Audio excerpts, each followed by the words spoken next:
Hello, hello, hello, you guys. Welcome to Life Discussions with Dr. Jefferson. I am today doing the show with a special guest, Everyday Thoughts with JC. And we're going to talk about modern day dating ideation, whether or not you should be posting your relationship status, etc., on social media. I'm really excited to be having this conversation in general.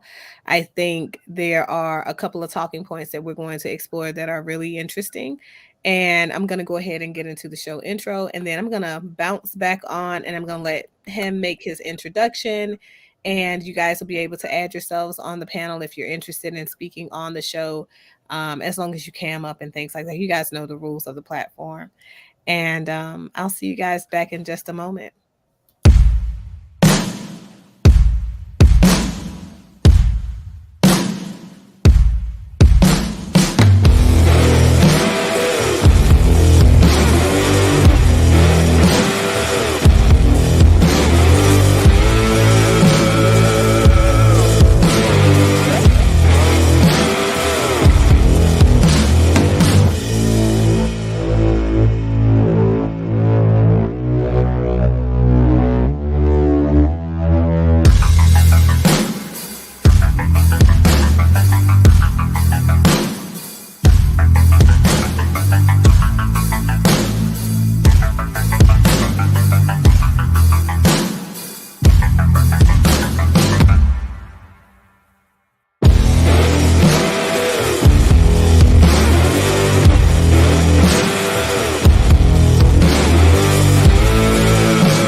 Hey, welcome back. So, again, I am Dr. Jefferson, your host of Life Discussions with Dr. Jefferson, and today we're going to talk about modern day dating ideation.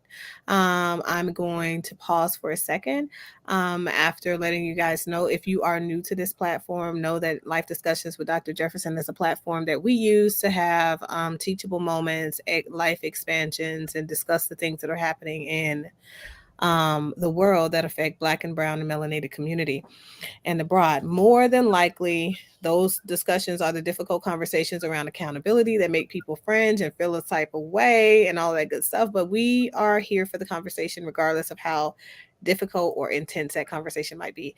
So I'm going to let JC introduce himself. And so you guys kind of know, who he is and where his platform is grounded or whatever, and he'll talk about his platform. The link to his platform is on the YouTube channel. So if you guys are tuning in from Facebook, maybe you want to hit the like button on Facebook, and then click the link to come to the YouTube channel to be able to have the conversation there.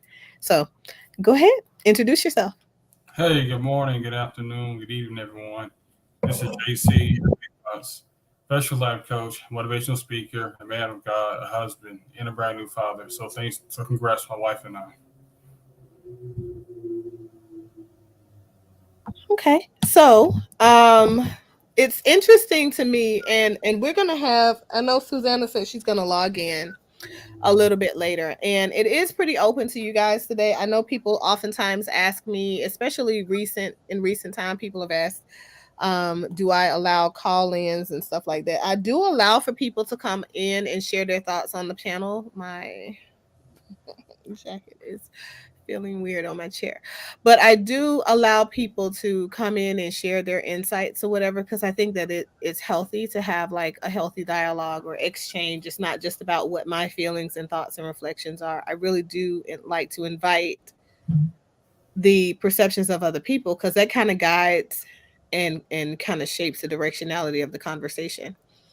Um I thought that this one was an interesting one when he kind of brought it to me. He was like, well, let's talk about your feelings and thoughts about posting relationship status on Facebook. And it kind of expanded the conversation. And as we sat here and we talked earlier, we were talking about some of the talking points around this particular discussion. And I would like to know what you guys feel are some of the red flags that come up when people feel a certain way or when they navigate social media in a certain way. You guys will see the different questions or topics of discussion kind of go across the screen. So you can type in the chat what your responses are, and then I can post your responses and we can kind of have an exchange, a healthy exchange on here. If you guys don't want to come on and cam up, um, that's fine. But I thought, hmm, these are some of the things that I thought were pretty interesting.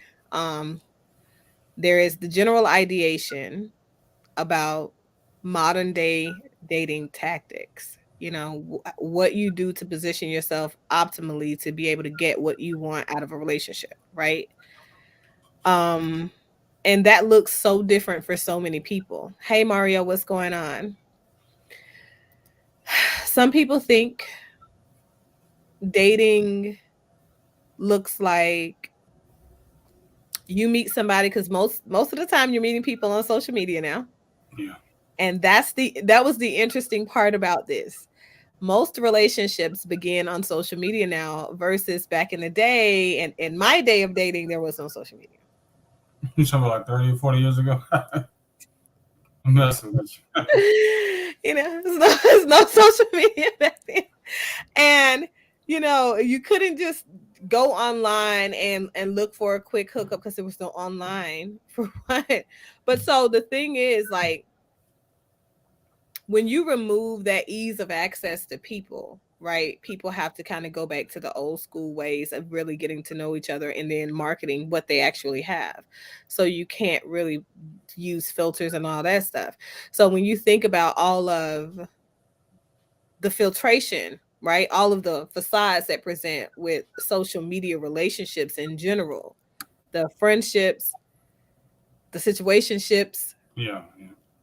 the hookups, the propensity for these things to happen are great, because that's how people move now.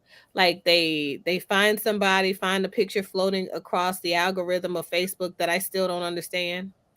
They click on that person's page and then they're linked and they send messages. And personally, I get a lot of unsolicited penis pictures in my Oh, inbox. oh, oh, oh. I do. A I lot of mean, them. Just that's the first way that a man introduces himself. And I think that's interesting. I think that's interesting. And that's one of the reasons I was like, that'll be a good topic to discuss, because I have my own perception of how valid that is to the person that's out there on the other end looking at the social media content, right? Looking at the description that you put on your profile. Now, I do know that there are so many different types of social media platforms now. And I'm not gonna lie, like, I'm not on the most of them. y'all just doing too much. It's one thing to be in the computer. It's a whole nother thing to be dedicating yourself to a million different platforms, and that's why people stay in their phones. But I think sometimes people see the status of a person's relationship and they don't care. But also, Facebook does have Facebook dating. And I don't know how the Facebook dating profile, if you guys have been on Facebook dating, comment and let me know how that works as it relates to your personal profile on the Facebook social media. And I know there's Instagram and stuff like that, but when you're thinking about what content is pushed out there, you have to look at the possibility of other people seeing that content, right? And you have to look at what that social media platform is really used for primarily. So those are some of the things I think about, because when people are going to people's pages and they're deciding they want to date that person, they like that person, they want to connect with that person, they typically get in the inbox of that person before they even have a chance to look at the full on profile, in my opinion. That's me. That's true. And sometimes what a person posts frequently, it dictates how people see them, or right. Perception. So do you feel like, considering the fact that most relationships do start on social media, some type of social media, do you think there is a higher propensity of a person getting into a situationship or a intimate partner companionship that is more solidified and committed if they meet over social media and start conversations there?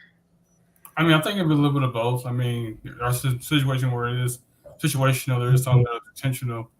I know I met my wife, I met her in person at the Waffle House. So, that was kind of interesting, to be on social media, but actually meet my wife in person. That was kind of eye opening. Yeah. Hey, Susanna. Hello.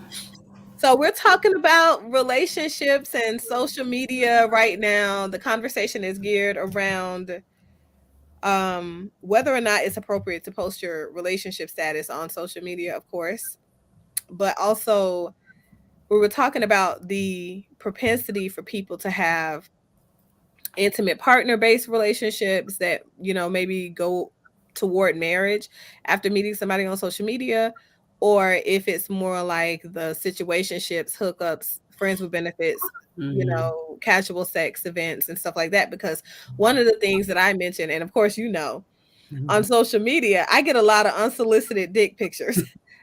I'm getting central. Yeah. I'm getting the Yeah. invite to the group things and stuff, and yeah, like literally, it's more. That's what I get on social media.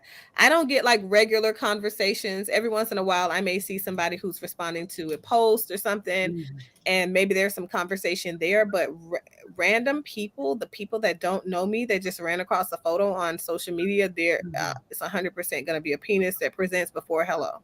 Nice. And I don't know. I'm trying to learn the new language of social media. I thought that maybe that means hello. Oh, wow. I mean, like I said, I do understand that a lot of women that y'all do get shows, explicit pictures, but all you really have to do is just say your name, introduce yourself, just like you're going on an interview or whatever. Explicit video, that's unacceptable. I mean, I've never done that before. I don't know what that's all about. I think it's more common now than not, though. Yeah, it is. Hey, Rush, what do you think? The question right now is like, what is the ideation of modern day dating? Like, do you think people use social media as a means to meet people to create and find themselves in healthy relationships where they are geared towards getting married at some point? Or do you think it's more like a casual dating, quick hookup kind of thing? What do you think, though, Susanna? What are your thoughts? I mean, I think because just in terms of what I get, I clearly know that the messages, the text messages and stuff I get, it's not about dating. It's about let's do something real quick. Yeah. It's not about us being a long-term relationship or me really get to know you. It's about, do you want to be in this little group, or could we do this tonight, or I've got this size, this, and do you want to look at it, kind of stuff. But I think people are beginning to think about other ways to relate to each other, and social media is giving them the opportunity. So, so people, I think it's easier on social media to present stuff that ordinarily people would talking about, like not okay to do, not okay to talk about, because when you do that, right, you're not in front of anybody, so Yeah. you can do that and be distant and not be, and whatever the impact of the shame kind of changes, rather than if you're in front of somebody and they're like, I don't swing, and why are you showing me this picture?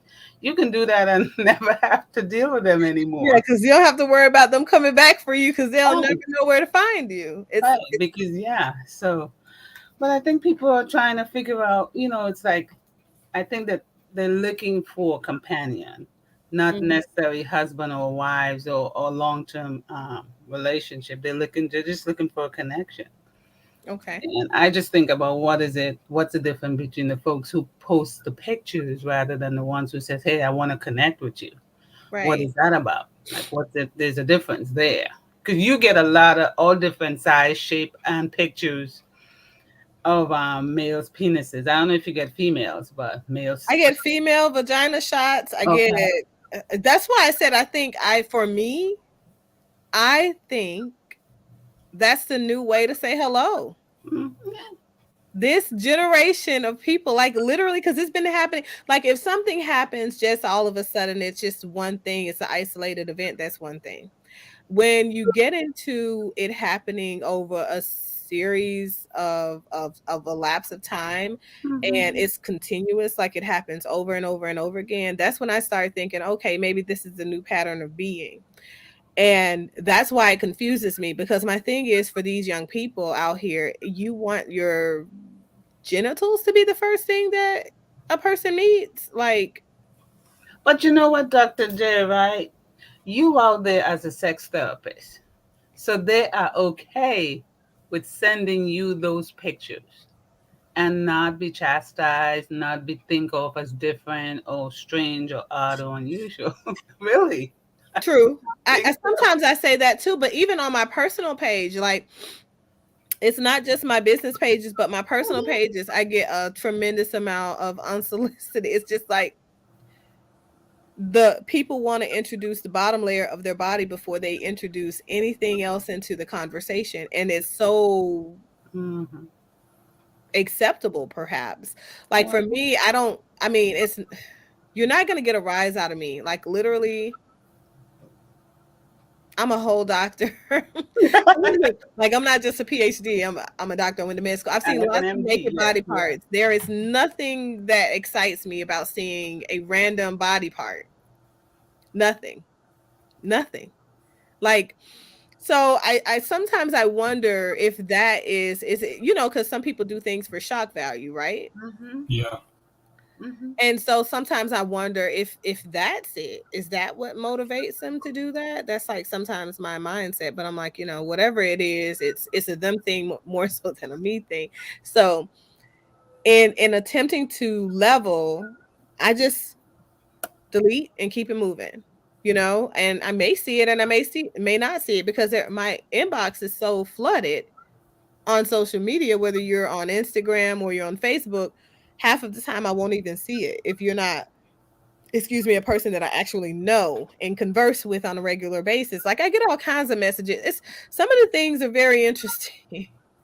And when you ask, like Rush says that he feels like it's more of a casual dating and hookup thing, right? Mm. That would totally make sense to me, given the content that I get Mhm. in my inbox. Like, And I'm not even sure it's dating. It might just be hook up.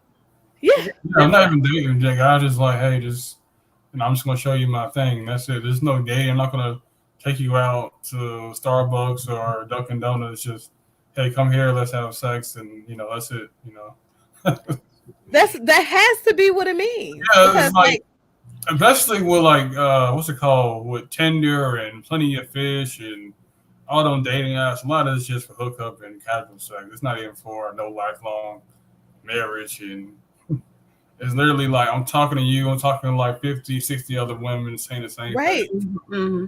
Right. Like, That's the reason I said, okay, maybe this is more commonplace to say hello because, like I said, with Facebook having a Facebook dating component now, Mm-hmm. I don't know how that really works. That's why I asked who's been on Facebook dating, because the thing is, if Facebook dating just randomizes and shows everybody's profile, even the people that are not actively looking to be vetted, then I could understand that. You know what I mean? But I have, you know what I mean? It's confusing. It gets confusing for me, the person that's not on any of that, but gets like these random things coming.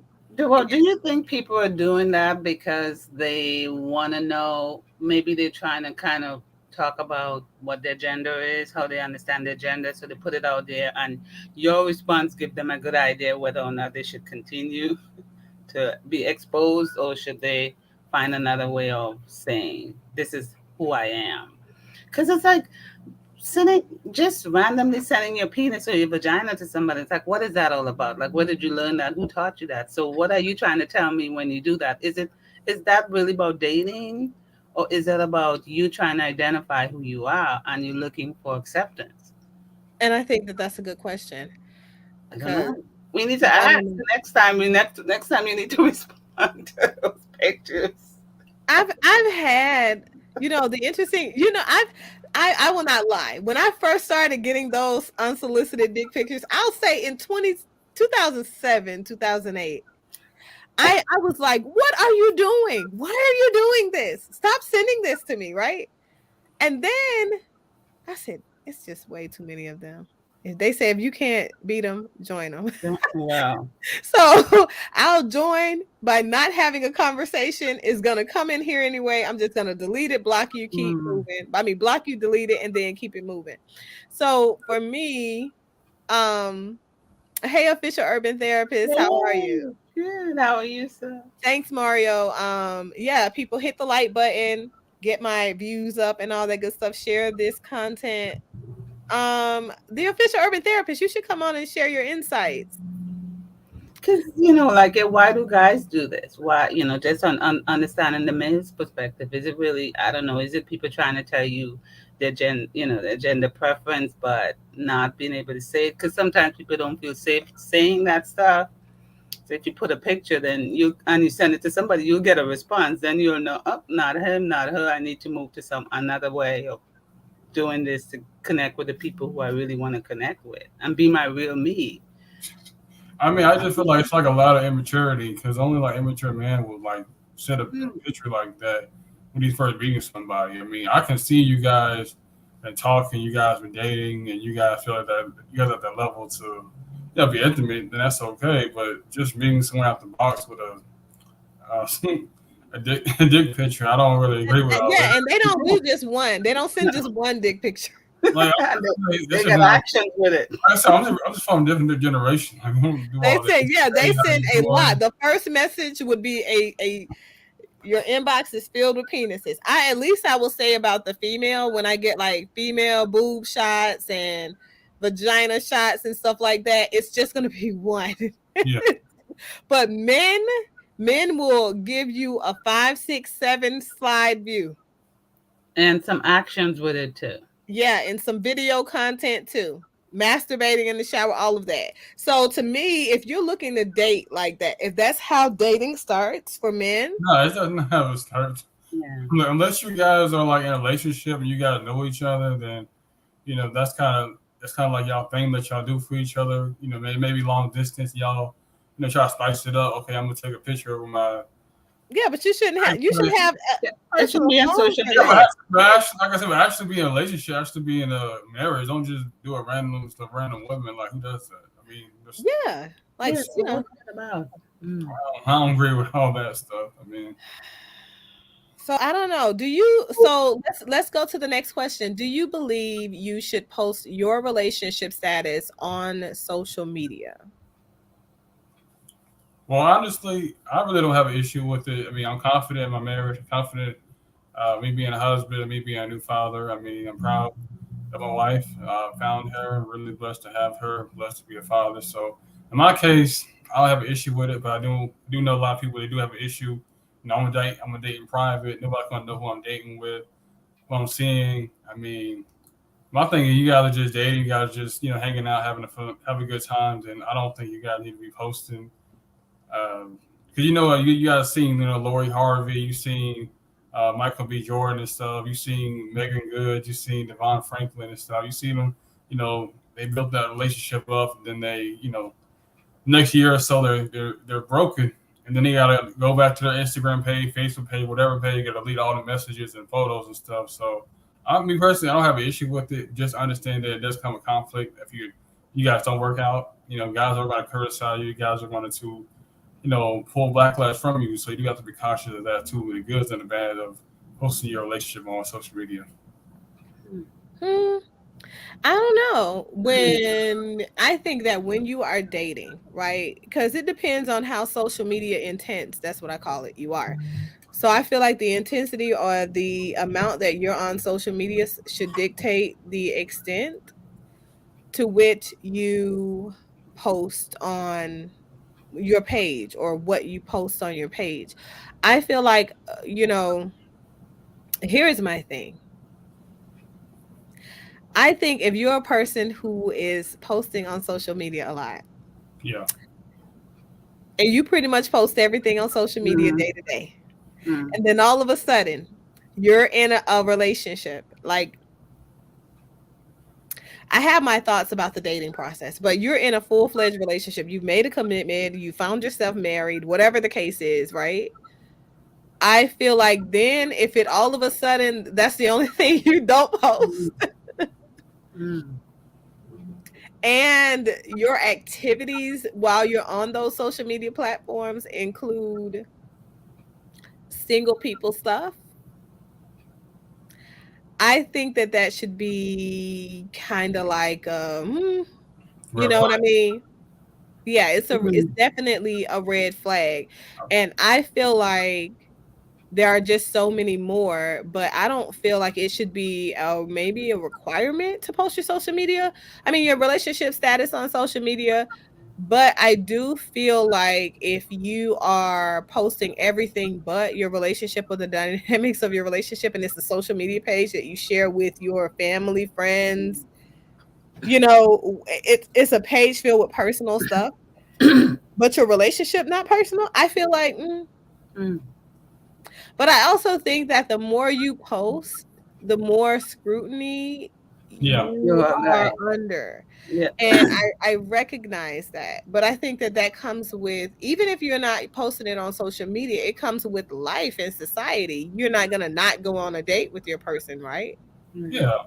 And you're going to have favorite restaurants. Some people, I remember when I was dating and I had favorite spots. If I'm dating, if I decided I'm not going on another date with that one guy that I dated last week, today we're on a date with another candidate because the other one's been dismissed, it might be at the same place. Hell, the whole staff might not. It might be terrible now you think about it. But, for me, it's about getting to know. It would be about that process, because for me, dating is the process of vetting, courtship. So if you are vetting courtship, so that means you're getting to know potential candidates, and you guys are going places to sit down, talk, eat, get to know one another more intimately to figure out whether or not you're potentially a good fit to move forward with the process of courtship. I feel like that should be you should be one and done. Now, I'm not going to hold people to my standard, but you should be one and done. You should know from one date whether or not that person is in alignment or outside of the alignment of your basic boundaries. Because I feel like in the first date, that's what you should be talking about. I feel like you should be talking about, hey, I want to know if you smoke, if smoking is a thing, because smoking is a thing for me. I want to know if you are 420 friendly, as they call it. I want to know if you are, right? Because if that's a thing for you on either side of the spectrum, you need to be able to toe that conversation then, because if it's a non-negotiable for you and you know it's going to cause issues for you, just don't date them. Don't move forward because you know you can't build anything healthy with them.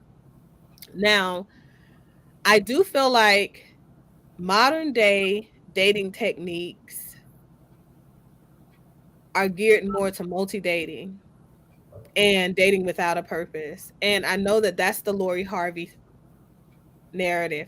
People have been saying that. People like, she got a new man every year. Okay, judgy. Yeah, well, yeah. I mean, she's mean, still might be young, so, I going mean, nobody knows but them. Yeah. I mean, we're just making assumptions because right. I mean, but if she's dating people and she's not finding what she wants after, I just feel like she's giving these people too much time. And I'm going to be honest, I do feel like she's toxic in the way that she moves in relationships, because there is no way you're going to tell me that after a full-on year of dating this guy, you didn't know that you guys were going absolutely nowhere. Fuck. I'm just going to keep it real. I'm just saying, this is just me being honest, because at that point you're wasting people's time. Get out of the kitchen if you ain't ready to cook the meal. Like, we out here starving. Yeah, my own process is like 2 years. If you guys have been together for 2 years and he hasn't proposed to you, or you guys don't feel like y'all married, then I feel like you're wasting your time. That's just me. I'm not saying I'm not saying like for having the actual wedding, but you got married. Yeah, but knowing whether it's going somewhere, I think y'all are giving too much time to it. Yeah. 2 years of my time, you're not wasting my time. No, not 2 years of that. Just 2 years of like actually like knowing far. Yeah, we're going to get married. I mean, yeah, like knowing at least that you want to make a serious commitment to that person. Like, I feel like at that point, if you've not made your decision within a year of dating, that means that person, you have gone through holidays, birthdays, celebration. Met his parents, he met your family, you met his family. That's true. You're right about that, because you can't 6 months. You've been on different kind of cookouts, barbecues. Right. Yeah. Been to funerals. You can't deal with your in-law. You can't get a vibe for their family. You feel like, hey, y'all not clicking on the same page, and you like, okay, well, either you're getting married or you're not. Like, that's just how I am. Like, and especially if you're out here on social media, because think about it. If you are on social media, then that means that more people are observing the dance you're doing. So we're posting pictures together, seeing us together. And then next thing you know, they're seeing me and somebody else together. And you got after a while, the community started to get confused, especially if the community is your family and the church. They're like, what are we doing? Polyamory? Yes, Pastor. Yes, I'm looking for all of the husbands that I need. Is that what she responds with? Like, because if you've got stacked on all these different guys that you're having in rotation, I don't know. I'm not judging Lori Harvey, but I'm judging. No, I don't really know her situation. I'm looking at her reality. I don't care about her situation. After a year you've been dating somebody, you've been having this man penis in and out of you for a whole year. You don't know if that's a permanent penis or a temporary penis. We don't know that either. Oh, you do? She talked about it. I'm judging Lori Harvey. I don't care what y'all say. She talked about it. These are things that she talks about. So my thing is, remember I told you, the more you put out there, the more you open yourself up for scrutiny. Yeah. Yeah. So my thing is, ma'am, come to the table. Let's have a conversation. What are you looking for?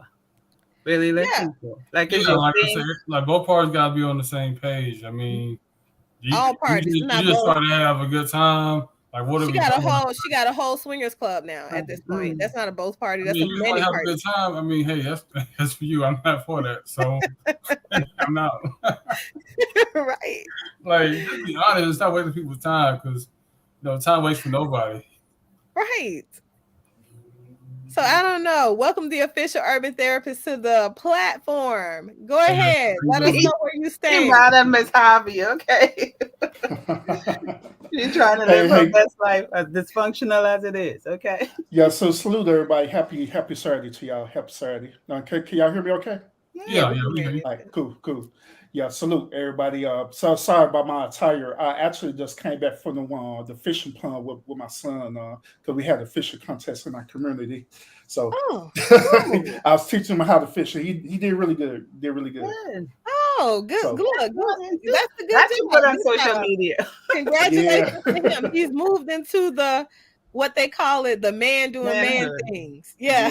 Yeah. Man has to do a couple of things. He has to be able to provide. Mm-hmm. With the way things going now, you're gonna have to go out there and get it yourself. Yeah, I know, right? Food's so high, younger. Food's so high, you gotta pay to breathe now. I need you to get me gas bill when I have to take you fishing, okay? You know, I know, right? I'm telling you. My Mrs. Urban, she didn't think I knew how to fish. I was like, girl, yeah, I know how to fish. I know how to fish really good. So she told me, yeah, right. So we went to that pond, and she learned today. Yeah, she gonna learn today. Like I'm ready. I'm trained to go. Like I know as we're in a whole recession, this is the next Great Depression. My family gonna be eating it. We ain't doing nothing else. Now I don't know how y'all gonna get to that pond. Bicycles. That's a new thing. Buy some bicycles. Oh, you need money to buy the bicycles. Exactly. With the gas prices being as high as they are, inflation being where it's at, housing market being how it is, you're gonna have to learn how to do some real man stuff. You need to build a house. Yeah, absolutely. Yeah, because GoFundMe is not gonna work anymore. Keep going up too. So who you telling, bro? Dang. Look, but you gotta learn. You gotta cut them trees down. Y'all gotta go back to the Paul Bunyan days. It's gonna be a rough one out here. This is where the boys and the men are separated.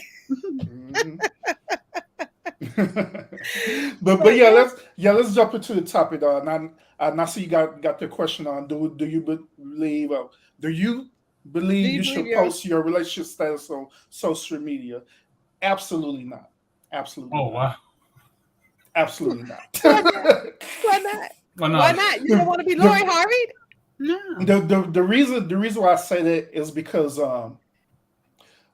we have a tendency want to post different things about our life because we want to be accepted by our peers. Especially dealing with relationships. It is none of their darn business about what goes on in our relationship. In fact, when you post your relationship status and post different pictures of your relationship, stuff like that, through my experience, I learned that it be haters out there because they be looking like, man, they're doing this and that and that, and I don't care about all this going on in my relationship. So they start going trolling on your pictures, trolling on your photos, and some people will be bold enough to go into your DMs and tell me, hey, how you doing? I'm just saying. So to deviate from all that, just don't post it out. It ain't nobody's business. What goes on in your relationship? That's interesting. That's a different perspective. That's a different perspective. But then, so your social media, right?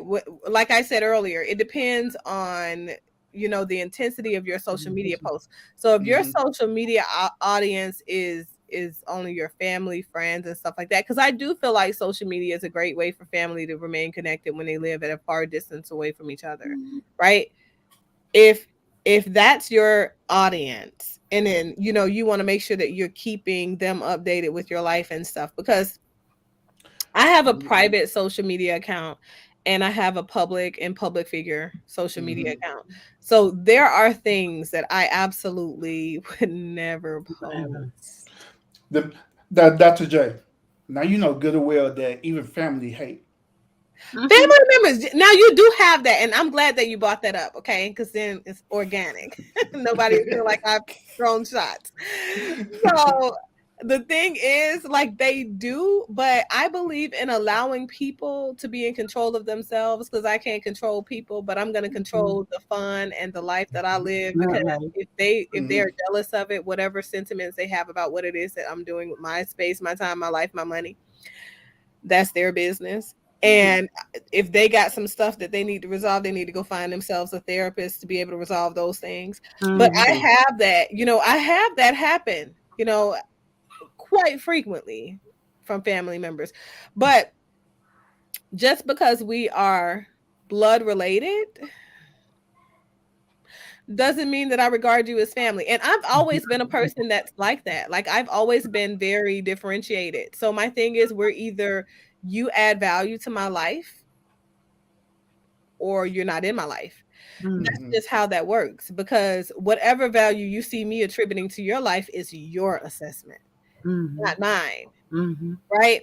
So for me, it's about keeping myself aligned with the energy I feel like is positive and continues to contribute in a positive way to my life. And I do find that when you're posting things, because of course on my personal, social media, which is limited, as I mentioned earlier, I ain't got all everything y'all twitching.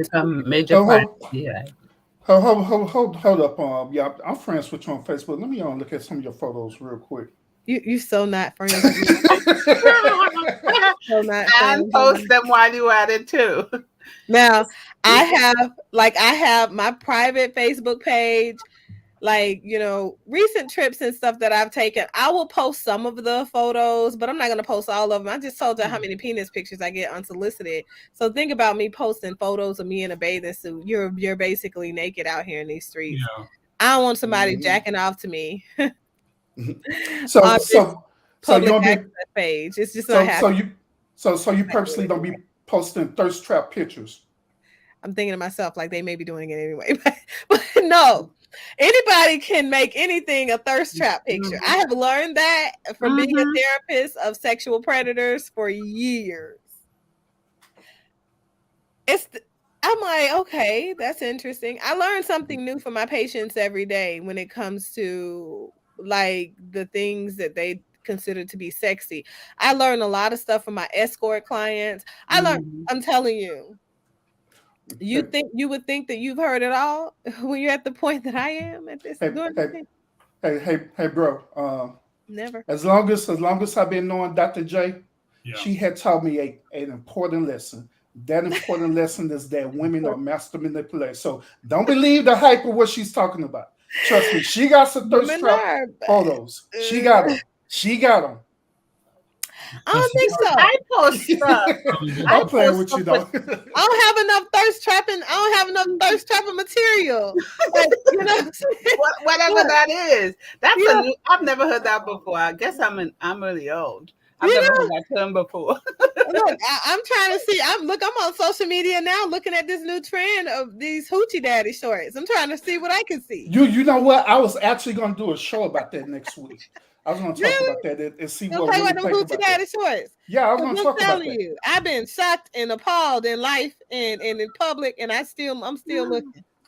I was going to talk about that. I was going to talk about that in regards of the double standards. Because, some people, when women post, their bikinis and stuff like that, they call it thirst trap photos. Yeah. But when men do it, it's a different standard. So I know it's thirst trapping. They're thirst trapping either way. Like just like the gray sweatpants. Oh yeah, the gray sweatpants is something, boy. I'm telling you, y'all started something. Y'all started that. Women were going crazy. Like, what? We're in a strip club on social media.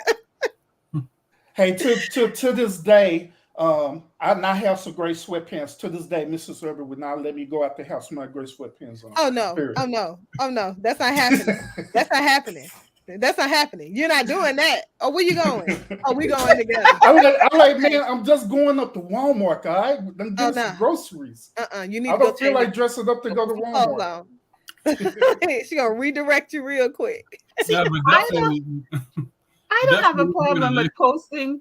Your relationships on social media. I think what it is once you post, you post something about you, you feel you have the need to like post more and more and more and more. Yeah. I like to think my stuff is benign. And if I post stuff and people make funny, critical comments, I just don't respond because I move on. I just don't read into it because if I made a trip somewhere to another country, I'll post my trip.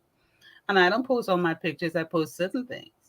So for me, I know how to, at least I tell myself I know how to modulate and regulate what I post. Mm-hmm. And I'm not posting with the intent to get, oh my God, wonderful, great. And I don't discuss intimate stuff with my significant other on social media. If we had an argument, fight, I don't post that. I don't ask questions.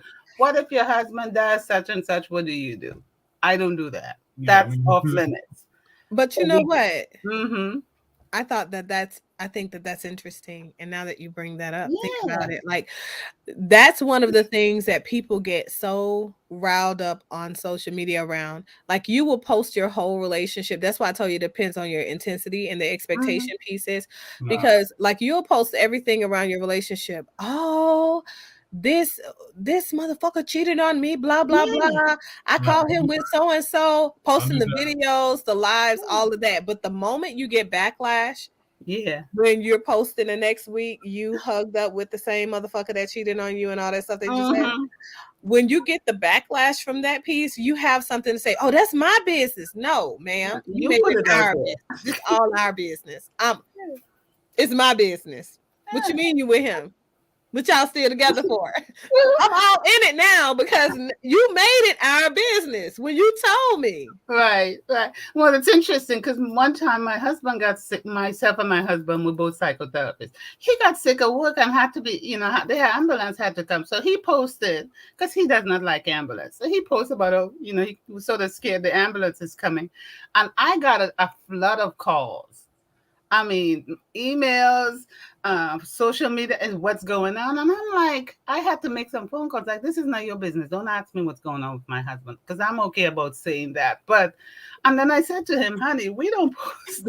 We don't do that stuff. Like, boy, stop posting all this stuff. Don't be having nobody calling my phone. Because it exposes me too. Right? Yeah. It's not no longer him. They're asking everybody. That's a good point, because we're like, do you post your relationship status on social media? If he had never listed who he was married to on social media, they wouldn't have access to you. But that's why I tell people, like, especially like my family members and friends who are like on my more, restricted, second page, because I have multiple Facebook pages and stuff like that, right? If it's one that I know other people, it's just like really high access to the public, I'm like, don't tag me. You don't want to tag me. You really don't, because like my patients can see that page. And I'm a trauma specializing psychotherapist. So I see severely mental ill, personality disorders, bipolar disorder. I specialize in personality, in severe personality, complex personality disorder, right? So think about that. Schizophrenia, acute psychosis, delusion disorder, DID. You know what I mean? That's multi-personality spectrum, right? So if you have a person has dissociative identity disorder, that's that multi-personality thing. You don't know who you're going to get today, who you're going to get the next moment, who you're going to get the next moment, and the next day. So that other one of those personalities might be a very aggressive and violent personality. You were posting and tagging your location with me, and now that person, maybe one of those personalities is obsessive, and then don't call me and hold me accountable when that person's showing up at your door. You see what I'm saying? And yeah, so you have to think about that kind of stuff. Like, I think like people don't think, because okay, that's not the work that they're doing and they don't know what that work looks like. Like a lot of things, I think with the mental health, people have no idea that how serious and how severe it is. Like, I've heard so many people say things, even in response. Remember I told you about the incident at the hospital? This is a member of hospital staff saying, oh no, that wasn't a mental health issue. The situation in Uvalde, Texas. You have the attestation of this man's young boy's grandparents on television, mother on television, saying this is not like him. Stop calling him a monster. For me, politicians even having that discussion like that, that's unprofessional, because you've not gotten him officially assessed. Anybody with a clear line of sight to this situation knows that this is obviously a psychotic break. Right. You know what I mean? This kid hasn't been planning for the, school shooting his whole life, right? Right. So apparently there are stressors that contribute to the exacerbation of that ideation that led to him doing this, right? That's what mental health disorders are. Mm-hmm. It's called acute psychosis. That is a mental health disorder. So yes, it is a mental health issue. They're like, oh, they love to say that when it's a non-Black person. No, ma'am. Yeah. Mental health has no doesn't discriminate. Yeah. So, those are the things for me sometimes that are, I think that's why I said we need to have more advocacy and support out there in the community, because I feel like people they don't know what it looks like because they know a few select lay terms about some mental health disorder. The key term being a narcissist. They call everybody a narcissist. Or everybody bipolar, and you have no concept of what that means whatsoever. Exactly. Right. No. Yeah. So those are things for me that I think. Yeah. And just like we've had, my husband have had clients showed up at my door. Yeah. Because of social media, because your clients are connected to people you don't know. One guy showed up Saturday morning, ringing the doorbell, demanding his DUI evaluation because he got to go to court on Monday. It's like, what? Hey, listen. I was like, wait a minute. We're looking at the window. Meanwhile, husband's got the kid in the arm, wife coming at the door. Yeah, the wife was in the car. It's like, we're not writing you a DUI. You got your DUI, dude. But it's like, how do you know where I live? Because as psychotherapists, we don't share our address. Yeah. But because you're on social media, you just don't know who your friends know. Right? Yeah. He did what is known as doxing. So basically, what he did, he looked up your public information and found out where your residence is at. Well, because we also service a community that, to some degree, we're part of. Mm-hmm. Right. Yeah, it's the peer stuff, the community, the mental health community, but we're all a part of that because that's the work we do. We work grassroots, we do grassroots social work. So we work with the people that we know, kind of. Mm-hmm. And they know people. And I don't know how he found our address, but he was determined. He came looking for. So, I say that to say about when you start posting stuff on social media, you expose yourself and give people permit. People feel they have permission. Right. And take a step further. Yeah. So how do you guys feel if your partner does not post your relationship status? Yeah. I mean, I would appreciate it. I mean, like I said, I'm married, so I say, I'm married. I tell everybody I'm married. I mean, that's just how it works for me. I'm the same man with my wife. Everybody knows she's married, so that's kind of how we go about our business. But to each his own. Mm-hmm. Yeah, that doesn't bother me. I don't go up on my husband's page and look at who's on his. I don't even think. Yeah, I don't even do all that. I don't like go through phones or emails. I don't even do all that. I mean, all that's just childish to me. Yep. Because I don't. Yeah, let's say even on my page, so I don't care about that. I don't care if my wife posts pictures of us or not on her social media page. Trust me, I do not care. She could have that thing on there, single, ready to mingle. I would not care. I would not care because I already know the truth. I already know the truth. She's over here chilling with me.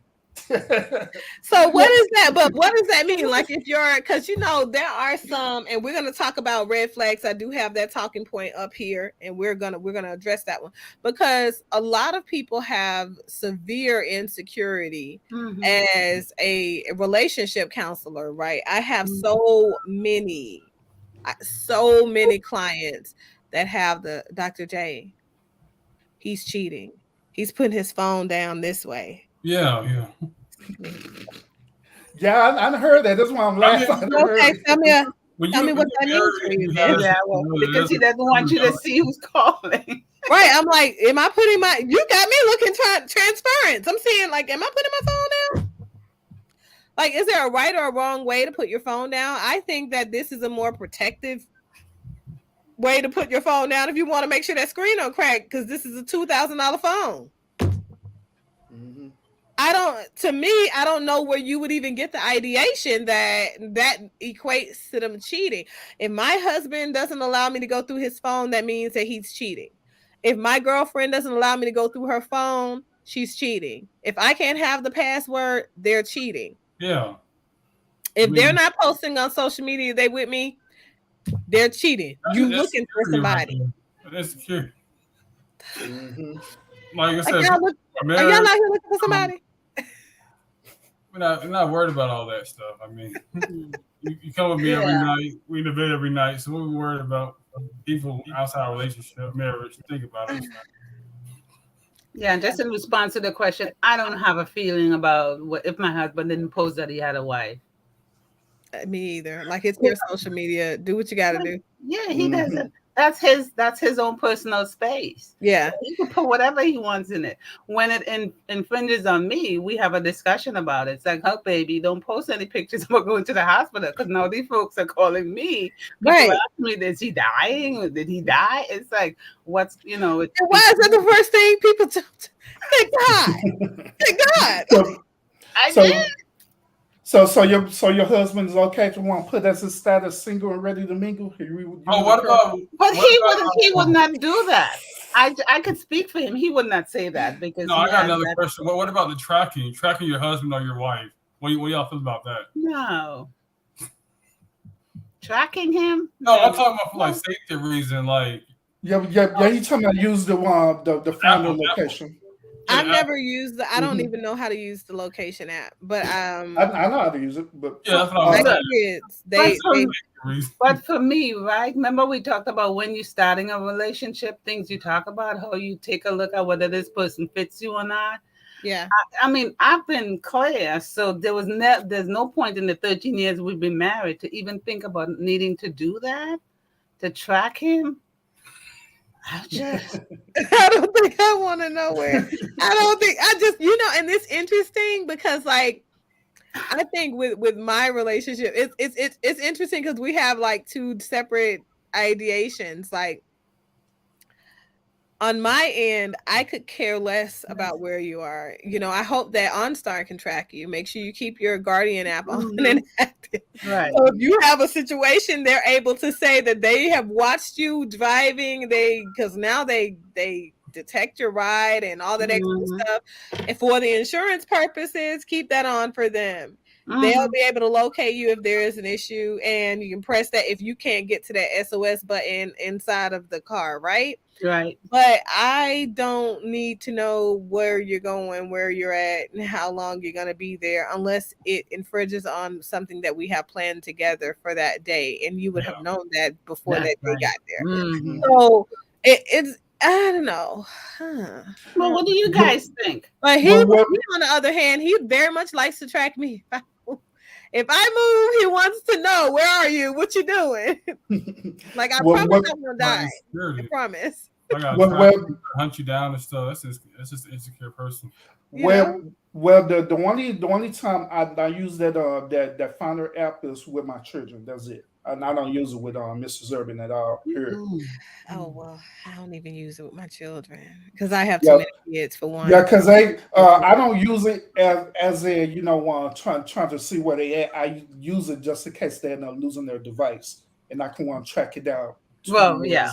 I use for that purpose. Before it's where they doing, where they be. I don't. Yeah, I don't even do that. It's enough for them to track each other. So I use my kids to track each other.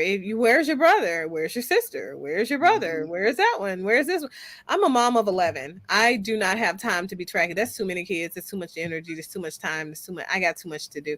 So they can track each other, and they all know how to use the iPhone things and the Note Galaxy app that has tracking and stuff like that. They've got all that stuff figured out. So I just, Me too. My kids have known that from like day one. Yeah, I go to them. Can you find me? My son picks up my phone and says, "Mom, you got to put this on so you can know da." Because I'm the one that gets lost. I'm the one that gets lost in America. I'm like, hey, can you find me? Can you come to me?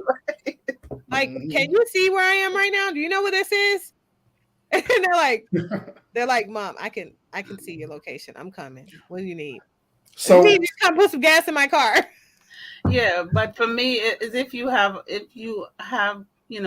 good healthy level of communication in your relationship, no matter how long it's going, there's no need to do that. Like my husband could get up, get dressed, and go in the morning and be gone for most of the day. I'm not. Where is he? What is he doing, honey? Where are you? I know what his weekend looks like. I know. Right. I mean, I don't. I have. We have because we talk about that stuff all the time. Yeah. I remember reading an article where the lady was had the guy record his whole entire work shift. That was just funny. Uh-huh. I was just laughing. Like he had to record his whole entire 8-hour shift to her just to make sure he wasn't cheating on her or stepping out on her. That relationship is in trouble. I've seen some pretty severe insecurity in relationships. So the next question, at what point is it reasonable to feel insecure with your partner's engagement on social media? Them double taps? Double tap. When he put the phone down? When you put that phone down? What? When you come behind him and be like, yeah. I don't know. Look at it. Like, what you want? Don't want to see. If he put a privacy screen on, like, at what point do you think it's reasonable to feel insecure with what they're doing on social media? There's no time. Why are you insecure about his posting? If you have issues, if you have a concern, you bring it to your partner. Like, honey, what does this mean? So why are you? Because to get insecure, you're like stirring up stuff in your head to get to that point, like, right? Yeah, that doesn't just happen. If you see, what is the law now? If you see something, say something. Yeah, say it then. Whatever you're feeling, let that insecurity, whatever that is that makes you feel away, let them know, and then have that discussion. Yeah. My thing, I don't know. I guess let's think about it. Considering the fact all of the things that I know from being a marriage counselor and stuff like that, what I do, no, is that many people use social media as a means to cheat easily because they've told me. Mm-hmm. And it's not their partner told me, they think it's them. They told me in their individual private session. They're like, look, Dr. Jefferson, hey, Twitter works like this. Facebook dating works like this. It makes it super easy. I just go and I lay the smack down and knock some ankles, whatever that means. And then I go back to her. I do feel bad, but I don't know what this is for me. I'm like, well, let's define what the knocking the ankles and stuff like that. So when we're doing that, they're like, oh, that's sex. Oh, well, whoa. Social media is giving you sex, like access, right? So when you are flushing that out and you see that, it's about ease of access for the men and for the women when they're cheating, there is validity. Obviously, there has to be a point where there needs to be some level of concern when your partner's doing a certain thing or moving a certain way on social media, if that social media has a dating app. Because for this, when I'm thinking these two couples that I'm thinking about in my mind right now and their sessions as we unfolded content, there was a lot going on. And to the point where I think if somebody had been asking some questions about how frequently this particular person was liking their brother's photos and stuff, loving them, because Facebook has like, love, and all that extra stuff now. Yeah. So you're putting love on my brother's photo, and we've been married for 20 some odd years, and my brother and you never really got along anyway, but all of a sudden there are some things that don't add up from our previous Thanksgiving. You were missing, saying you were going to the bathroom for 10 minutes, 15 minutes, and then he was missing for 10 minutes of that time. And y'all were the only two missing. Wow, you spend time sitting checking that out. Oh wow. But see, think about it. If all of these things are adding up, potentially this person would have known that their partner had cheated long time in the bathroom with the brother at the Thanksgiving dinner. Mm-hmm. But that didn't come out until obviously this couple were in their amnesty period where there's no recourse for you letting out the truth. But the thing, I was shocked. I have got to say, out of some of the various moments that I've been shocked as a therapist, that was a moment. I was like, you what? I'm writing down the notes now. Whoa, wait, we're not gonna. Let's unpack that. You did what? What do you mean cheat? Like, in what way? You did penetration, oral sex, all of that, and all of 5. Man, y'all are quick. So I was thinking, like, y'all can do in a bathroom, a small bathroom, not like a regular bathroom. Like, in my mind, that's what I'm thinking. But so in that space where there's amnesty, you can't really respond. You can't ridicule your partner for telling you the truth about what they did. But the interesting thing is, in the aftermath, unpacking in those individual sessions, that person never even knew where the red flags were. Mm-hmm. Mm-hmm. Like, in retrospect, right? He can come and with his hindsight and say, there was this time when I was out of town, he was available to fix the fence. But when I was in town asking him to do it 2 weeks earlier, he was never available to fix the fence, so he doesn't work. And it took him all weekend to fix the fence, right? And he was there every time I call. So these are the things. Like, if there are some red flags. So if your partner's on social media hitting that love button, double tapping and all that stuff a lot, having private conversations that are disappearing on social media, these are things that I've collected.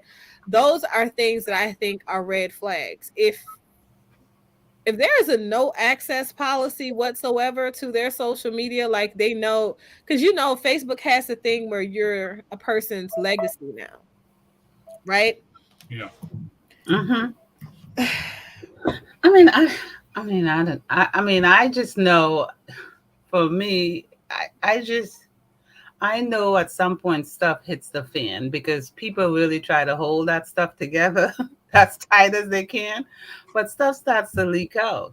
And if you're in a relationship where you all are sort of communicating with each other, you pick up stuff. You will, and then you ask about it. It's like people are afraid to ask. It's like, what's wrong with him? Well, urban therapist, you usually do such and such on Saturday, but now you're starting to do something else. Why are you waiting for 4 or 5 months down the line to now ask when you observe it 4 months ago?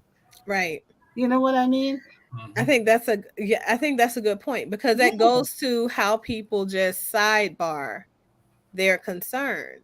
Well, they're afraid to ask because they know the answer already and they don't want to hear it because it hurts. My husband really is cheating, because now he has to figure out how to lie if he is. Well, I don't play dominoes anymore. I like BizWiz. Well, you used to hate BizWiz, so like all of a sudden you right, where's that? What happened there? What pair of boobs over there at the BizWiz table? But my point is, like, people notice this stuff and then they freezes. They don't share. They don't ask. Or it's really just be curious and just ask. You don't even have to. You don't have to judge or demand an answer. Just ask. Well, I noticed. I observe. What's that about? So Rush says women definitely cheat way more than men. Well, that's. And then he said that women, if a woman is married, are you saying if a woman is married, she shouldn't be on social media? Is that what you're saying?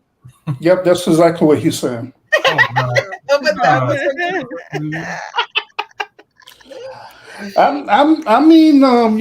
each of his own, but I'm kind of leaning on it though. You can't have like pictures, photos and stuff. You can't be showing if you're on social media. JC, are you monitoring your? Let me find out you over there monitoring your wife's Facebook. No, I don't do that on my end. I don't do all that. So does that mean men could be on, but not women? Is that what you're saying? That's what I'm saying. Like, it's supposed to be 2 parties. If one can't be on there, then the other one should be on there as well too. Okay, I got you. The Dr. Jefferson, have you seen that live that Fresher Fit did with the international Australian podcasters? Because that's what Rush is talking about. Fresher Fit, they was on their show, right? and Fresh Fit was saying that they were saying that a woman shouldn't have a social media account, period, especially if she's married. That might be cultural stuff. Yeah, I actually did a show talking about that too. Why you didn't tag me? Yeah. I don't know. It was way back. it was way back. I think it was almost like a month ago. I did a show. Well, no, those guys have a just one woman to be pregnant and barefoot. It's the cultural stuff. Yeah, those type of men are like that. You be pregnant and walk around the house barefoot. Yeah, I held that video, Dr. Jefferson, too, but the video is almost like 20 minutes long, so I don't know if you'll be able to get it in the email. Do you have WhatsApp? No, I can. Well, where did you get the video? You could send her Professional Fit. Okay, so she could probably go look for it. Oh no. Yeah, she could check the channel because that's why I got Professional Fit. I just remodified it. Social media for stuff don't work. Let's not do that. Let's not put me and my technology skills. Your producer can go look for it. Yeah, the producer can go look for it. Yeah, but I wanna see it. Or you can put the link on my email. Gmail. That sounds like it's cultural. Yeah, it's that's gonna be a good thing for you to want to do a review on for real though. Yeah, because it's a really interesting conversation they had. I think that's an interesting perception. I don't know. What do you mean, Rush, by saying you don't advertise yourself in that light? By having social media, you mean that women should not have interaction socially? Or socially, publicly on social media? Because social media, I want people to think about it. And that's why I decided to do this topic, because I feel like social media is just a representation of social connectivity with an online presence instead of being an in-person presence. And to be honest, it's kind of taken over folks' lives, and it's a distraction from having regular day-to-day in-person relationships. And I think it causes more dissociation for people. That'd be a good topic. You said what happened? I said that'd be a good topic. The social media ruins relationships. Well, it prevents people from having real intimate relationship because you could send you your penis and don't have to deal with you anymore. As opposed if we're in the bedroom and I look at your penis and go, oh my God, no, that's too big. That's too right. No. Right. So they don't have to be there for the reaction. Yeah. So it's almost like you are hitting somebody and running. It's like, well, I don't have to own up to doing that thing because you don't know I did that. It's on social media. We're not in person. You can't make me say I did it. And I don't have to stay around for your response. Yeah. So drop the dick and go. Literally. The dick pictures in her inbox. I can block her now if she doesn't like it. I don't know what the ideation behind that is. And I think that that's the thing that causes me to be more curious than not. Because I think if women were, I'm going to be honest, if women were more accountable for the actions of their husbands, boyfriends, they wouldn't be dropping these penis pictures in people's inboxes. And that's my personal stuff, because I'm telling you, like, some of these people I have seen, like, when I would go to their pages, like their profile pictures, after they have like dropped the penis picture in my inbox, they have like wedding photos, recent wedding photos of themselves and their wife, like wife and kid pictures and stuff from trips. But sir,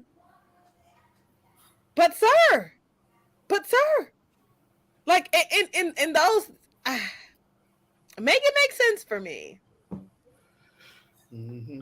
I mean, you think that's a wife responsibility? I think that if the wife were more, I think that, yeah, it's her responsibility, because she shapes the limits of and the boundaries of her relationship. A man is only going to do what you allow him to do as a wife. If that's never been a boundary of yours, then he's going to go out there and misrepresent you every time, because he knows there are no rules around this. So if this does become an issue later on, you bring it, you can bitch about it all you want to, but you never told me I wasn't allowed to share my penis on social media. It's just social media. No, but we can't do that. You can't say, because common sense is not common to those people without a shared experience. So he can easily, that's plausible deniability. That's why you have to have boundaries in a relationship. Like, if you have zero boundaries or expectations when people show up a place, you can't walk out the door and leave them for doing that thing. You can negotiate, you can be mad, you guys can navigate through the issues, but you can't walk away from them and just say, well, our relationship is now over because you did this, because you never told them what the expectation was. It's unfair. You wouldn't want somebody firing you for something they just came up in their mind and that was a rule when you were on the job.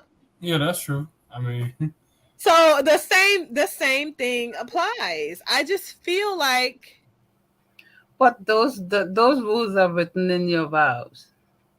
Yes and no. It's just social media. That's how these men think. Like, they think it's just social media. So if it's just so, remember we talked about that. It's a lack of accountability. They don't have to account for their actions on social media because it's not real. Right. It's real because there's real people on this website. I mean, it's real. Now, I agree with you. It's not like you're playing PlayStation or Xbox or something like that. I mean, the real people, real feelings, real interactions between both parties. So it's real. Hey, Money Boy Trey, what's going on? Okay. But so I think that's what he was saying. He said not that he doesn't think women should be on social media at all. It's like they can't be on social media advertising themselves. So being in, I don't know what a hoe uniform is. I've learned that 304 means hoe. I don't know. Seeking attention. I don't know what that is, but I would hope that people didn't do that. I mean, I guess like you showing, you what's it called? You twerking or Oh. Well, yeah, I think that if a woman is married, why would she be on social media doing that? Now, that's what I'm saying, like stuff like that. But you guys are in your bikini, you're on the beach. I mean, that really shouldn't be nothing to judge. Yeah, like I just think it's appropriation, and I think that that's something that does lead to the whole dynamic of insecurity. Like, people can't trust you if you're out here as a man doing gray sweatpants. Your gray sweatpants, I'm about to say too. Don't be having your gray sweatpants. And as a woman, I mean, just certain etiquette, you know what I mean? Right. And as a woman, you're twerking on your social media page. That's But if that never get talked about in your relationship, right, then do you hold a man responsible for her acting like that? Yeah. Okay.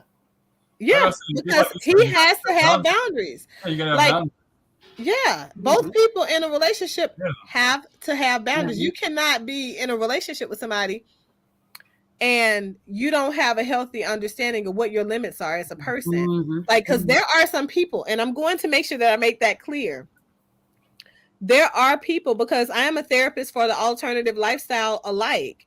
And there are some types of polyamorous couples, some type of alternative non-monogamous, non-exclusive couples that are not poly.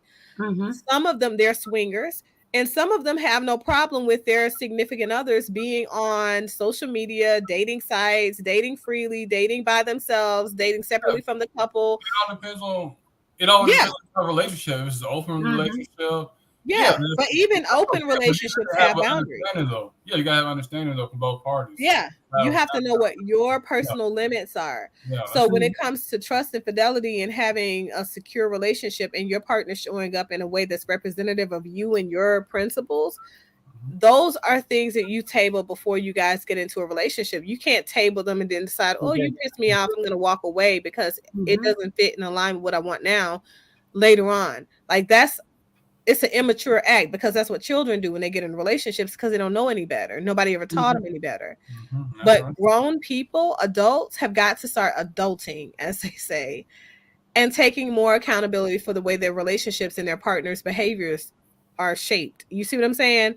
Because there is no way I can speak for my husband. Okay.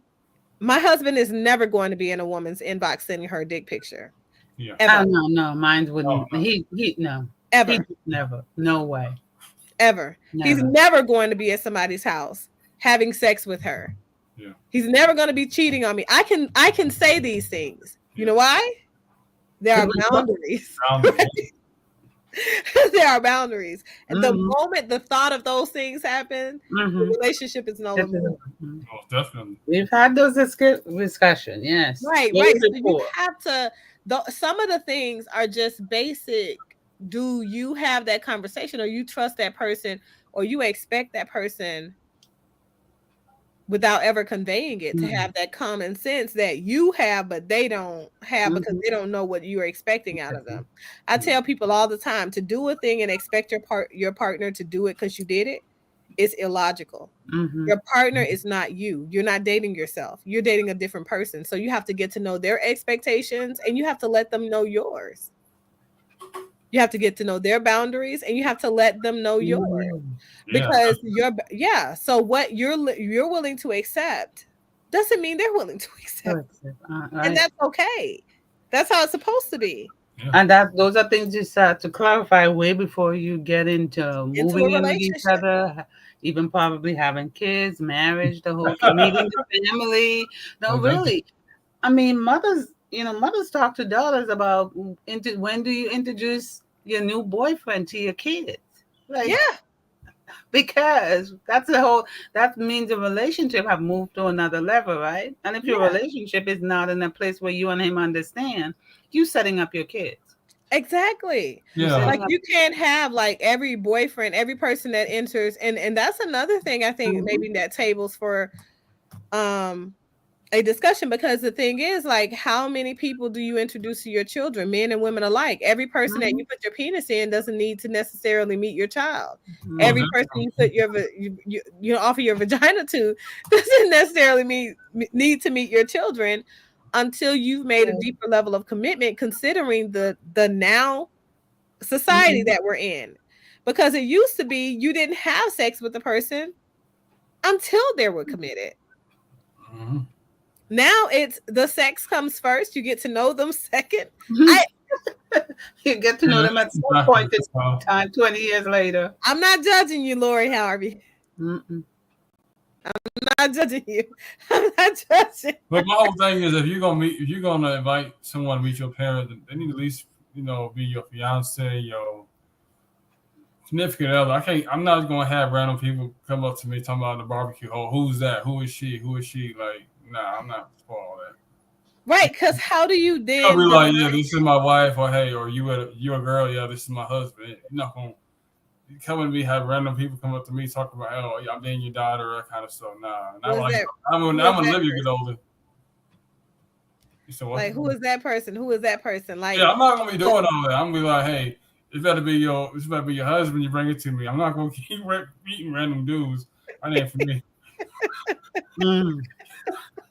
I can imagine you as a dad. Like, who is that? Oh, Dad, that's my new boo Paul, Sam, Wayne.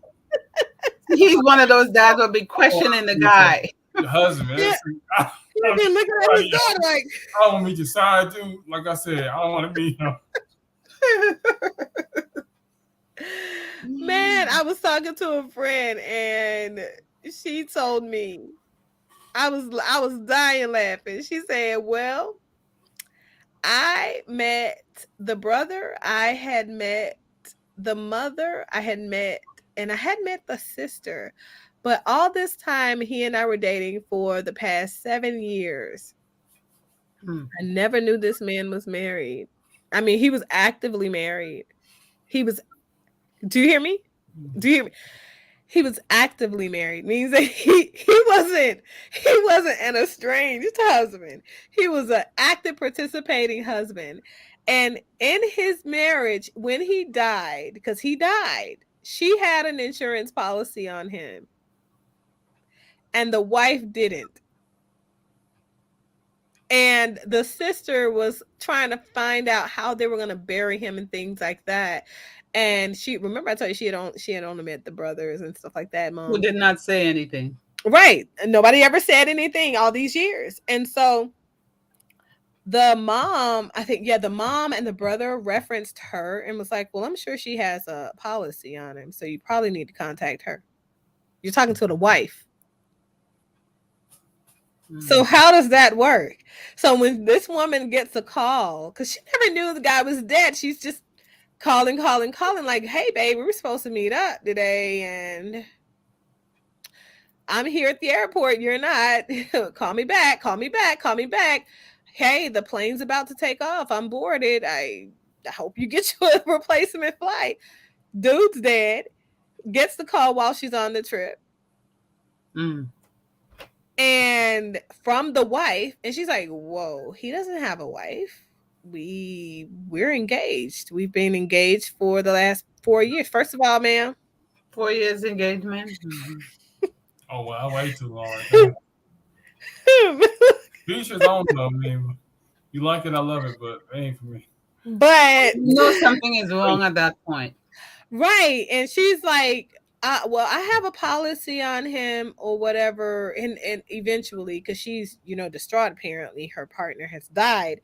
But my thing is, you're just going to go over the fact that we're just going to skip over the fact that he's a whole husband, has had children, 4 kids, 3 of which have been born over the last years that you guys have been together.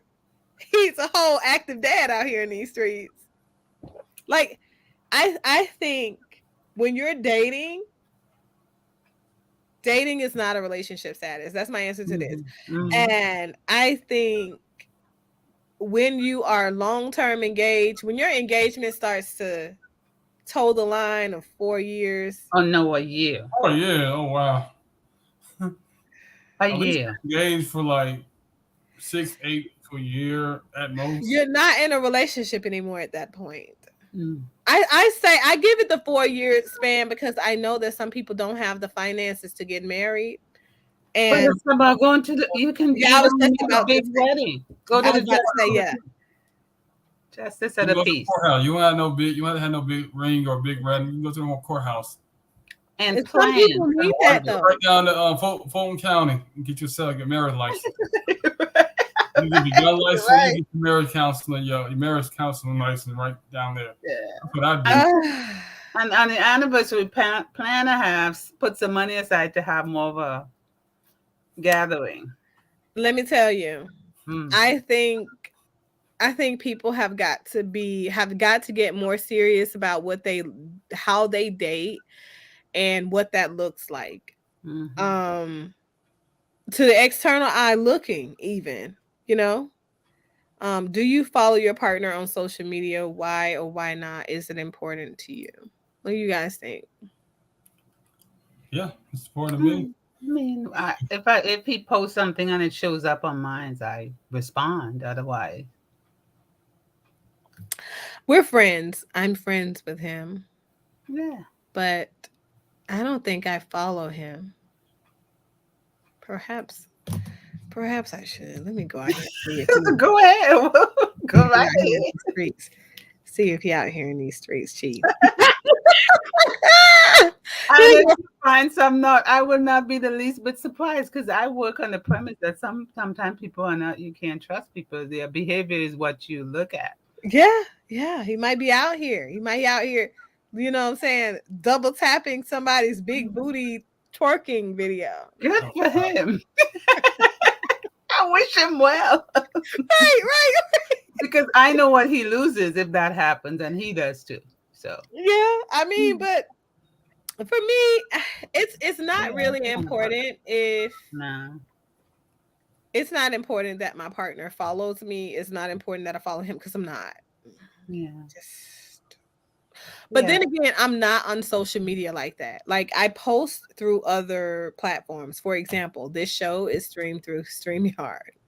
It's not a promotion for them, but it's, you know what I mean? I'm never actively engaged on social media like that to that extent. Now, TikTok is something that is more like I try to get on there as much as I can. TikTok has some interesting stuff on there. Now, TikTok can be TikTok. TikTok waiting to. Oh my God. It could be an explosion. For Mm. a relationship, I'm going to say that TikTok can be very dangerous. When I say I've seen so many people struggle around TikTok posts and the content, like, I see so many young men that's a whole snack on there. All of this, what they call it, thirst trapping that they doing, with showing their bodies this way and glistening in the sun that way. Mm. Mm. You're not gonna get me in that trap. I'm not double tapping it though. I'm not watching it for more than 2 seconds. I think my son said if you watch it more than 2 seconds, it show up and it'll keep giving you the same content over and over again.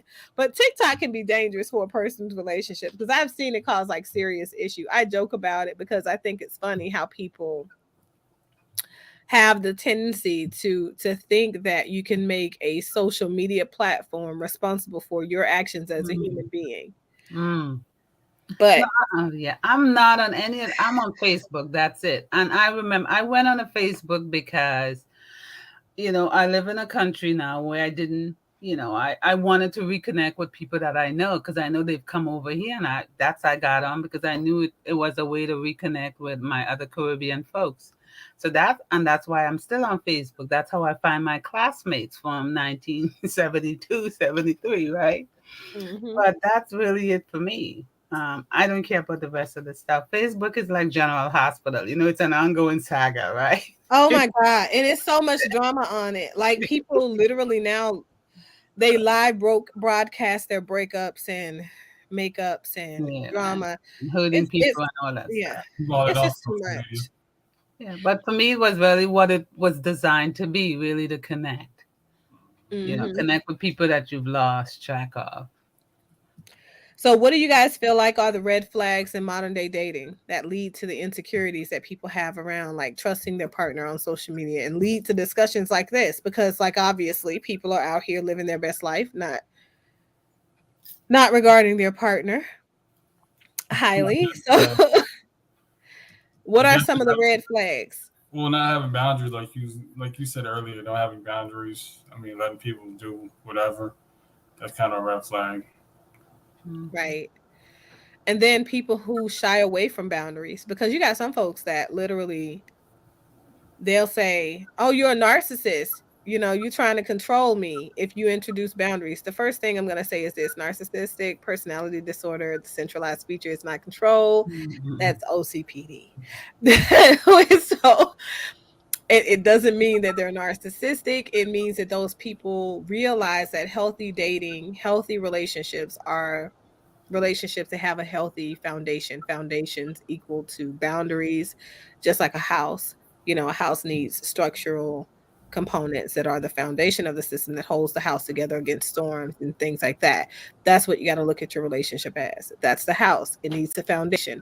Foundations are those guidelines, the grid, and the plans that say that this thing is going to come together in this way so that we can be our healthiest version of ourselves, regardless of how we may evolve, right? Because the house walls inside of your house may be painted blue this day, purple the next day, orange the next day, but it is still that same house. That foundation has still, provided the structure for it, and it's still a good house, right? So it's just kind of like that for me. I don't know how much validity I give the whole placing your phone down this way versus having it up this way.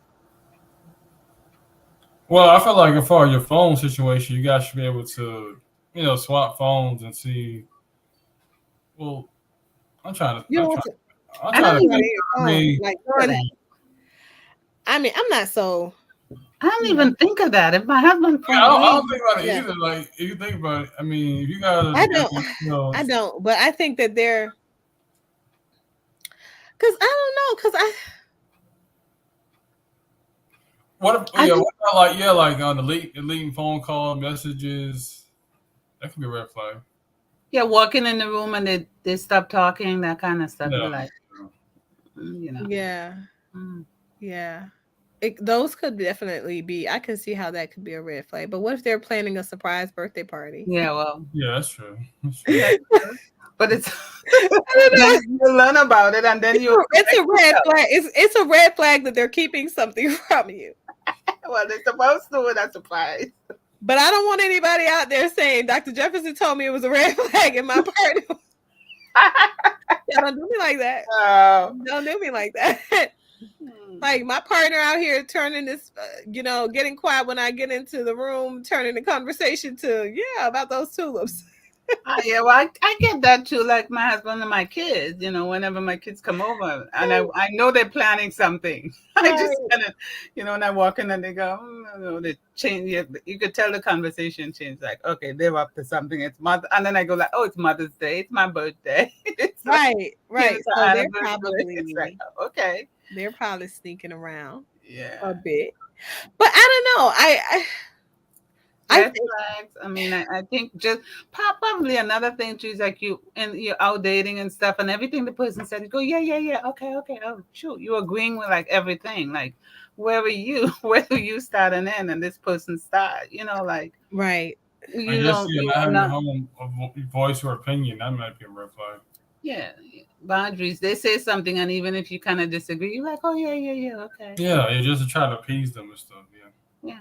Right. Placative behavior can definitely be a red flag because what that says is that person's more so there to just appease you and that's it. So there's no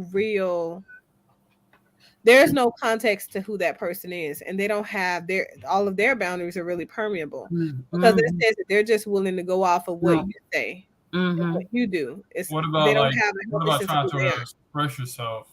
Like sometimes you don't feel like you have to hold stuff in. You don't feel like you can share with your partner. Could that be a red flag as well too?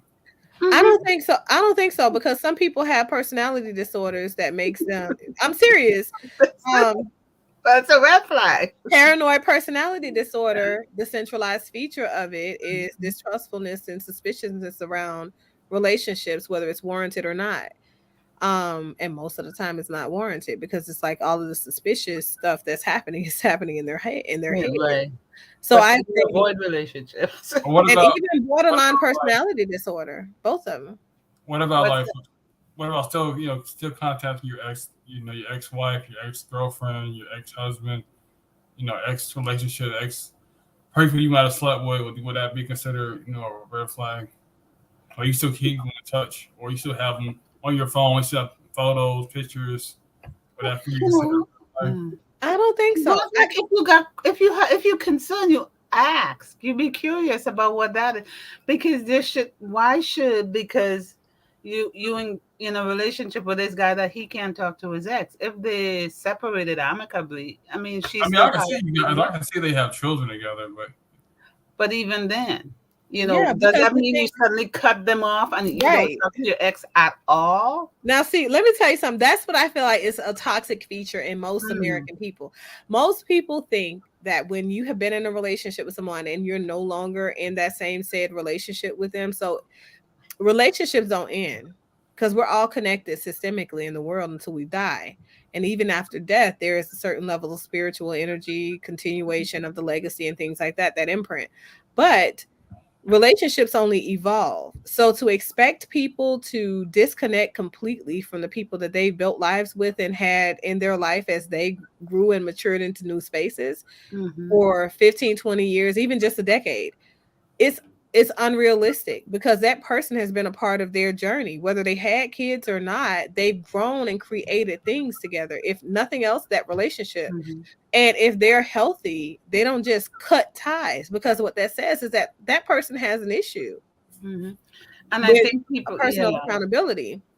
I think people who has that believe that you don't talk to your ex anymore. If you kind of have a conversation with them about how that relationship is, and what you hear is there's been a lot of distension, there's been arguments, there's been fights, there's been a lot of betrayal. So that's what they're really talking about when they say you shouldn't, have cut off all ties with your ex, because really the relationship in itself was boundaryless, it was volatile, and there's a lot of unresolved hurt that's coming out of it. Right, and that's resentment, and that's dangerous. That to me, that's a red flag. When you still hold resentment for a person you're no longer in a relationship and have evolved out of, if you can't come to a healthy way of recognizing the value that that person added to your life, even if you found that you guys were no longer in perfect harmony or in alignment, that to me says that that's a red flag. Because what happens when this relationship ends abruptly? What happens when this relationship no longer serves that same said purpose, or you feel those same sentiments towards myself in a relationship? How much do you value the connectivity that you house and have with people? Oh wait, I got another one. Mm-hmm. What about like spending more time on social media than acknowledging your partner? That might be insecurity too. Let's say like he's trying y'all at the dinner table, y'all at the movie, but he's always on his phone. She's always on the phone, texting on Facebook, Snapchat, whatever. He needs your partner. You're not acknowledging your partner. That could be a red flag or insecurity. Yeah, now that's a red flag. If every time you find yourself in bed and in intimate spaces with your partner, in intimate spaces, I don't mean sex, because intimacy is connectivity between two people that is uninterrupted. And so it means you're sitting with them, you're eye gazing with them, you're looking at the sun, you're looking at the sunset, you're looking at the sunrise, you're looking at the moon, you're looking at the stars, whatever it is you guys are doing, sitting in spaces together, just holding space for one another's energy, right? If you're if you're still in that phone, you're not available. That's you're emotionally unavailable, and that is a red flag. And what that says is that you're not in a space to where you can really connect with them authentically, because you're halfway connected with somebody else. Yeah, most definitely. Secret cell phones is another thing. I know I just pulled out a little phone. Yeah, she's got 2 more to pull out. Right. Look, I'm a red flag. Example. We get an example. Perfect example. Like I got a husband on this one, another boyfriend on that one. No, having multiple phone devices that your partner doesn't know about, having social media accounts, secondary, private, secret accounts that your partner doesn't know about, hiding parts of you from your partner, or feeling like you have to hide your accounts from your partner. So that doesn't mean go out there and give your password and access to your stuff to your partner. It means that they should know that you have these things. Like, so those are red flags to me. Yeah. Absolutely. Yeah. So those are the things that are definitely on my list. You guys continue to chat and let me know what your thoughts and reflections are down below. If you come up with any other red flags, if you want to answer the previous questions where we talked about the modern day dating ideation, like the thoughts and thought process of dating in modern day America. If you feel like your relationship should or shouldn't be posted on social media, you can post a response to that question. One of the one that is more important to me during this whole thing is if your partner chooses not to post your relationship status and you're the one in the relationship with them. I want to know if that bothers you guys. That's the part, is because that is something that could definitely grind the gears of some people, and it leads to very insecure spaces, and it leads to the ripple effect that more betrayals and insecurity is housed because people don't have the discussions around their concerns. They just go with the flow and let it all unveil, and if it spills, it spills. If it drops, it drops. If it breaks, it breaks, or whatever. But that's where I am with it. I feel personally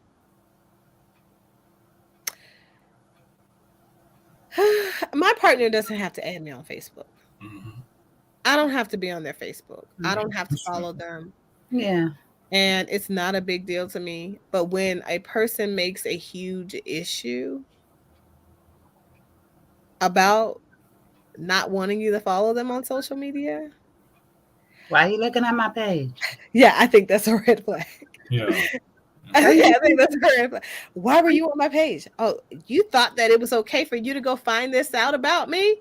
Like these kinds of things. Why are you asking me why she's on my page? Yeah. He's on my. Yeah. So, those are my thoughts. What are you guys' wrap up thoughts? Yeah.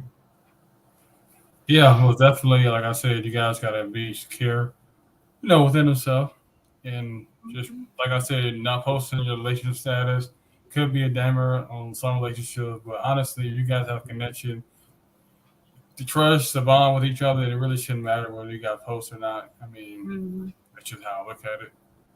But like I said, for my case, I do it because, like I said, just out of respect. This is what I honor. This is what I'm married for. So for me, it's just for rewarding, but I don't have to do it. I just do it because out of respect. That's all. Yeah. I mean, I think, things will only work if you communicate with each other. And you have to do that, not in the back, not at the end, but really at the beginning about what this means for you. And you got to set the standard. Yes, absolutely.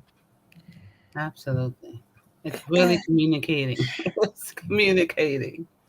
Right. And every relationship looks different. So, I'm not speaking out against any type of relationship structure or dynamic. I think people have to learn how to be better communicators, because communication is the key to having healthy relationships and being able to resolve issues in the relationship effectively. But even if it involves saying, I don't think you should have a Facebook page. You need to say that. Right. If you don't, then they'll go have one, and then that creates a big barrier. Right. But you have to say what it is that you're expecting out of your partner and what you expect out of your relationship. I think having healthy conversations and getting help when you need it, because sometimes you're not going to be able to come to a level of resolve. It's just not going to happen. And respect people's space, and respect people, allow people to be who they are. Right. You're learning about them in this relationship.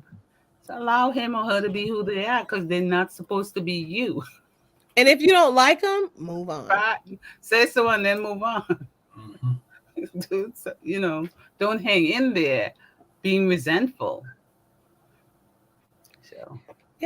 So I want to thank you guys for watching, for tuning in, and all that great stuff. Thank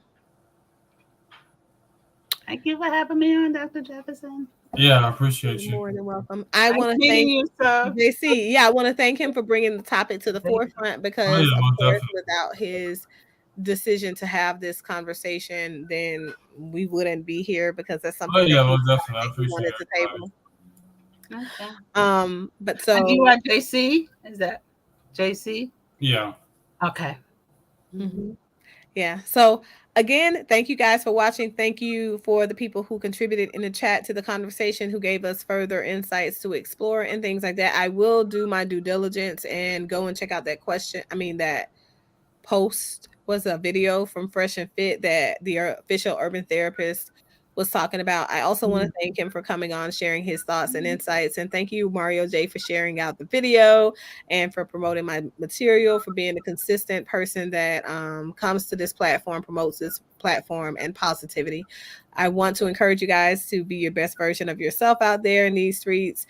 And please, please, please create positive energy and create a positive impact on the world that we are all connected to. And if you can't do that, if you find yourself being more negative Nancy, then elect not to do anything at all and just disconnect completely. And reach out to a therapist. It's really okay. Yep. So that's all I got, you guys. Oh, hey, Lawrence, how are you? Go back to the very beginning of the video and check out this discussion. I thought that this one was amazing. Like I said, thank you guys for watching. Thanks for tuning in. Thanks to my guests for coming on and sharing their insights. Yeah, thank you. Appreciate it. All right. So I will be seeing you guys later. Bye.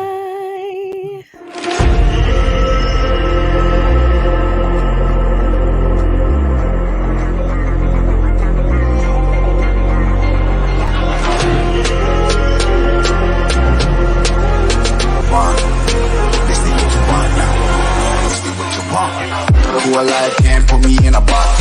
I redefine any definition you got. I am the tiger, I'm making steps to the top. The flames, I'll rip it up, you just gotta hand me the rock. Take a seat, you cannot stand it.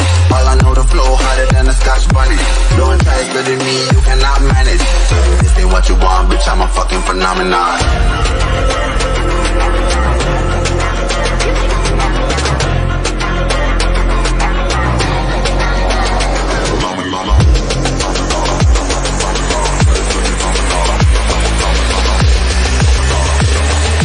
This ain't what you want, bitch, I'm a fucking phenomenon.